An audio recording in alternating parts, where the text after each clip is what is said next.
Aries, hello there, my beautiful friends. We're going to do your general tarot reading for late September 2022. Thank you so much for joining me today. You know I appreciate each and every single one of you.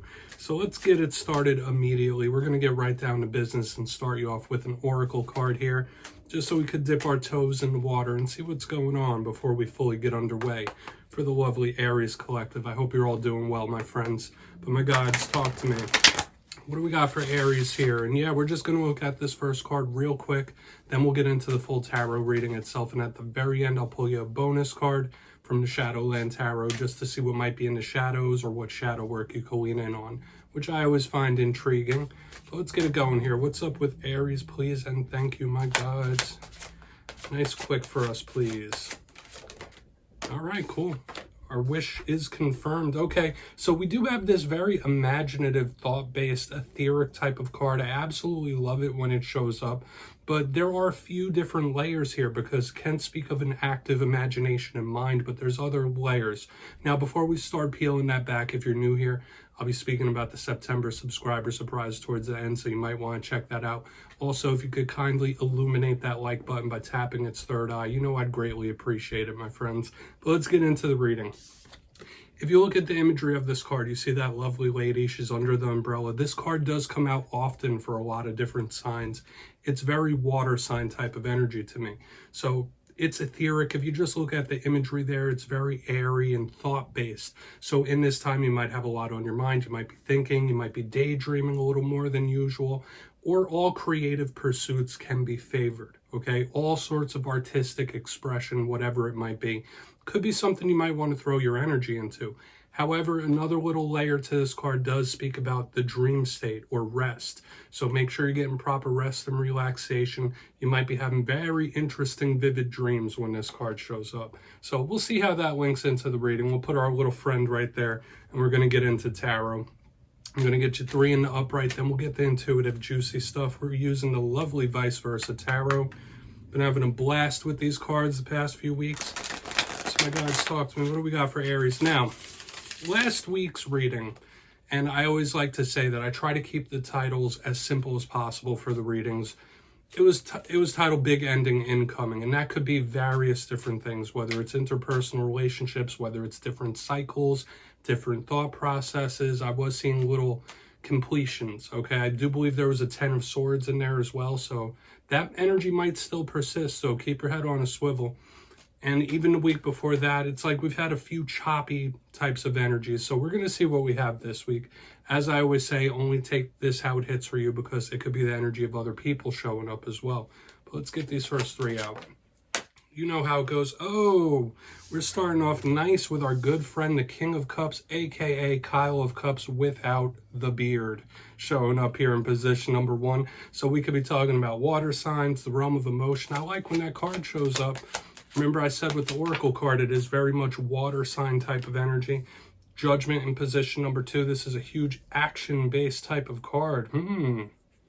Okay, you thinking about making a move of some sort, doing something big here? Because this is a heavy action type of card. All right, we do have the 5 of Pentacles here on the back end. So we have an interesting mixture of energy here this week, Aries, and we're going to have to peel it back one by one. I'll give you some of the classical meanings and archetypes. Then we'll get the juicy intuitive stuff. So position number 1, the King of Cups. You might be linked closely to a water sign or somebody with strong water sign placement. So that's Cancer, Pisces, Scorpio. Kings in tarot do represent control of their respective suit. And when we're talking cups, we're talking the realm of emotion, feeling. So this is somebody who is master of their own feelings, controlling how they feel and react to things.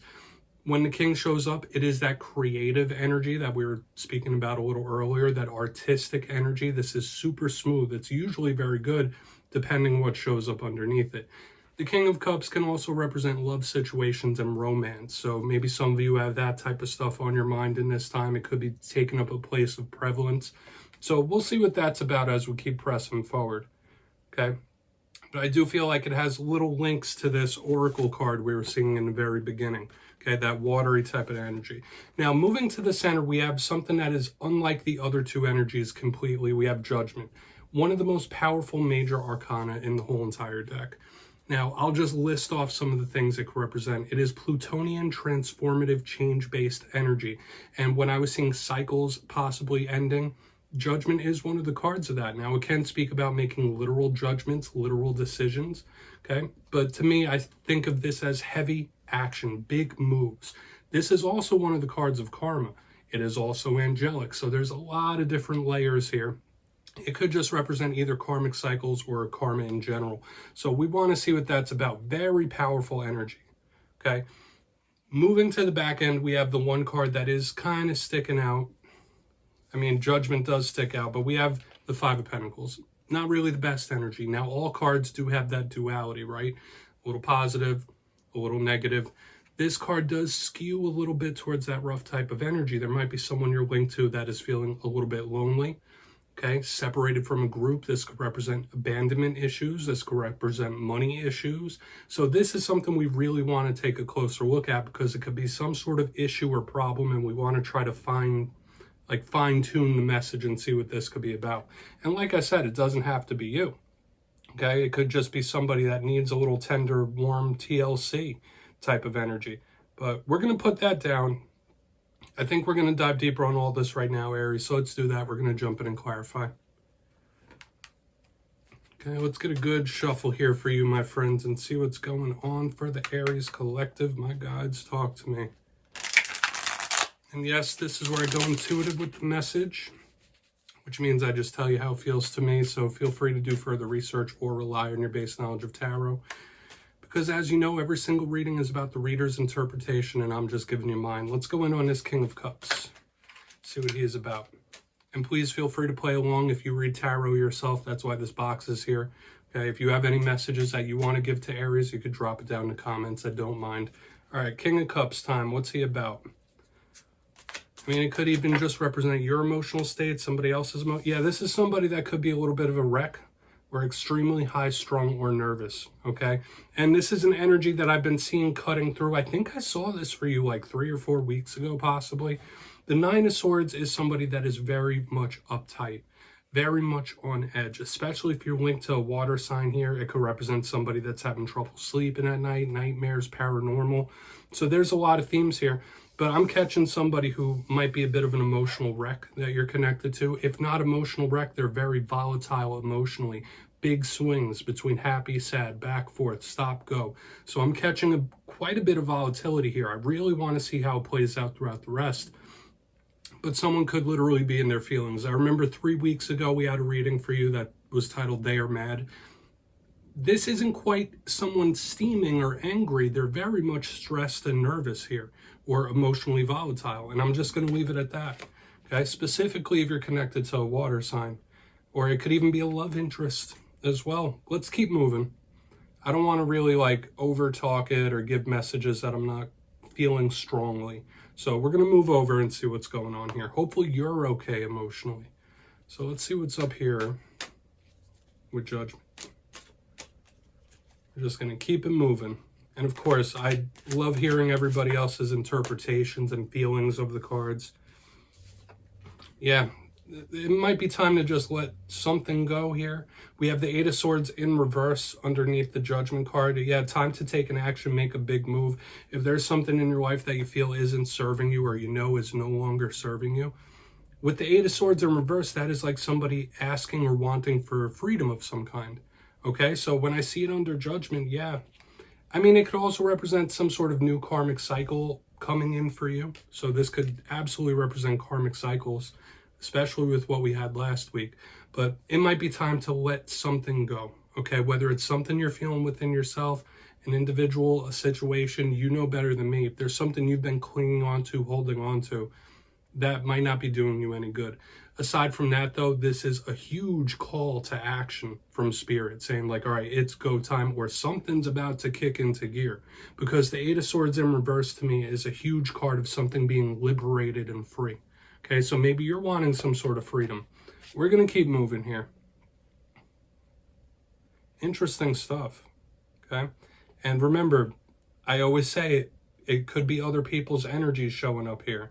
But there could be some sort of big action, big movements, especially with the emotional volatility here. Lots of sword energy in the clarifiers. Let's keep going. Let's see what's up with that Five of Pentacles. Then we'll do a quick recap before we get into the shadow card. So why is that Five of Pentacles here? Thank you. Yeah. Wheel of Fortune. Somebody's luck is about to change here. All right. Absolutely. This is somebody's luck about to change in a huge way. Another karmic card, another card of the karmic cycles of life showing up here. The Wheel of Fortune in the upright underneath this Five of Pentacles. If you've been down and out for a while, if things have been quite rough for you lately, this is somebody's luck shifting fast. Now, I can link it with this Judgment and Eight of Swords in reverse. Like, if there's something you've been waiting on, there could be a huge shift, huge action or payoff for you, change for the better, okay? Like, if you've been biding your time, if you've been waiting, this is some sort of huge lucky break. Now, it doesn't mean every single Aries in the world is going to have, like, some life-altering, life-changing things, but there is a possibility for extremely positive change. I would claim this energy for sure. I'm an Aries. I'm going to claim it myself. But yeah, this Five of Pentacles with the Wheel of Fortune is things are changing, especially with the action in the middle. Things will be changing for the better in short form. That's how this feels to me. I like it. And yeah, it could just also, if we're going to give it a secondary message, which I'm not always a fan of doing, it could once again represent somebody paying a karmic debt or karma striking on somebody, especially with Judgment right next to it and the Eight of Swords. Like, somebody could be receiving some sort of karmic payment or karmic dose here.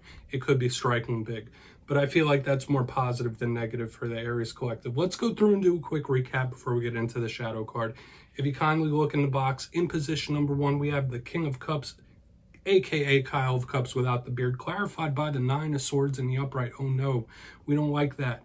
Now, I did say this could be a water sign that's very stressed, very nervous, or any individual that's emotionally volatile. This is emotional volatility, up, down, back, forth. Someone that could be changing their mind about a lot of things as well. Nervousness, anxiety, that's showing up heavy here. And it's influenced by one's feelings, of course. What else would it be influenced by? But in the center, we have Judgment with the Eight of Swords in reverse here. You might need to let something go, okay? Whether it's self-limiting beliefs, whether it's a situation, whatever it might be. If there's something that's making you feel tied down or trapped, you might need to just release that, okay? And it might be better for you moving forward. However, I'm seeing heavy action, sudden, fast, boom, powerful movement and action here with the release of the Eight of Swords and Judgment. And once again, we have these karmic ties on the back end. On the back end, we have the Five of Pentacles with the Wheel of Fortune in the upright. Somebody's luck is about to change. And the secondary message I was getting aside from that change for the better, it was giving me the vibe of somebody paying a karmic toll or paying a karmic debt. That could be striking, especially with the double themes here. So please take a screenshot. I'm going to get you one shadow card here just to see what's in the shadows for Aries, please. Nice and quick. Interesting reading this week. I mean, the last few weeks have been interesting for you, Aries. What's going on for my friends, please? And yeah, we're using the Shadowland Tarot deck. It's one of my favorite decks, especially for doing shadow work. So we're going to look within real quick. Once again, you only take it how it is. Okay, we have the Ten of Swords energy, a holdover from last week. Not a big fan of all the swords we're seeing, Aries, but we're going to roll with it anyway. Now, what does the Ten of Swords in the shadows represent? Nothing to really freak out about, but it is some sort of ending or some sort of pain that you might not have let go of, that could still be lingering, still affecting you in some kind of way, especially when you're doing shadow work. The Ten of Swords is the epitome of pain, even more so than the Three of Swords. Okay, and it could be some sort of rough and tough ending, even if it was years back, that could still be affecting you in this time. You might need to heal those wounds when we see this in the shadows. So Aries, that's what I have for you this week, my friends. Don't click away just yet. I'm going to give you the details of the September subscriber surprise. For the September subscriber surprise, I'm giving away 2 copies of the beautiful, wonderful Vice Versa Tarot. This is the deck that I'm using in all the readings for September. So if you'd like to get your name in, it's 2 simple things. As always, my friends, first, you must be subscribed, which I'm sure you already are. And second, let me know down in the comments, what is your favorite use for tarot? You'll be entered to win. And at the end of the month going into October, I'll put the winners in my community tab. As always, my friends, much love to you. And I'll see you next time.